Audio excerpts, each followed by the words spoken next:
আমি রিয়েলাইজ করেছি যে আমার নাম শুনে অনেক দর্শক সিনেমা হলে দেখতে যায়। এটা আমার জন্য অনেক বড় একটা পাওয়া। সো আসলে এই পাওয়াটাই আমার প্রয়োজন ছিল। এখন নাম বা ক্রেডিট নিয়ে অতটা আমি টেনশন করি না। দর্শক আমাকে ভালোবাসতেছে, আমাকে চিনতেছে, আমার নাম শুনে যাচ্ছে, এইটাই আমার জন্য আসলে অনেক বড় একটা পাওয়া। তো যখন আপনি পড়ে যাওয়ার অবস্থায় থাকবেন, তখন না আপনাকে ব্যাক টু বেসিকে আসতে হবে। সো আমাদের বেসিক কিন্তু গল্প। আমাদের সিনেমা ইন্ডাস্ট্রিতে সেই শুরু থেকে রাজাক, ববিদাদের টাইম থেকে যখন স্টার্ট হয়ে আসছে, তার আগে থেকে যখন সাদা কালোর যুগে যখন ছিল, তখন তো গল্পটাই প্রাধান্য পাইতো। ভালো একটা গল্প দেখবো, ভালো একটা নির্মাতার কাজ দেখবো, ভালো ক্যামেরার কাজ দেখবো, ভালো কিছু গান শুনবো, এই জন্য মানুষ যাইতো হলে সিনেমা দেখার জন্য। কিন্তু ওভার দ্য টাইম যেটা হয়েছে যে একসময় যেমন বড় বড় স্টাররা চলে আসলো, একটা সময় গল্প ছাপিয়ে এই স্টাররা বড় হয়ে গেল।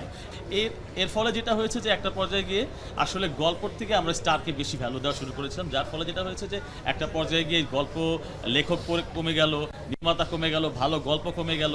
এর ফলে আমাদের ইন্ডাস্ট্রি ডাউনের দিকে ছিল। সেই জায়গা থেকে আমি আসলে সবসময় আমি চেষ্টা করি পার্সোনালি যে আসলে মানুষকে কিছু একটা ভালো মেসেজ, ভালো গল্প সিনেমার মাধ্যমে উপর দেওয়ার চেষ্টা করি আর কি। তো এই ঈদে আমার দুইটা সিনেমা, আপনারা জানেন যে আমার দুইটা সিনেমা আছে এই ঈদে। একটা হচ্ছে নীলচক্র, একটা হচ্ছে ইনসাফ।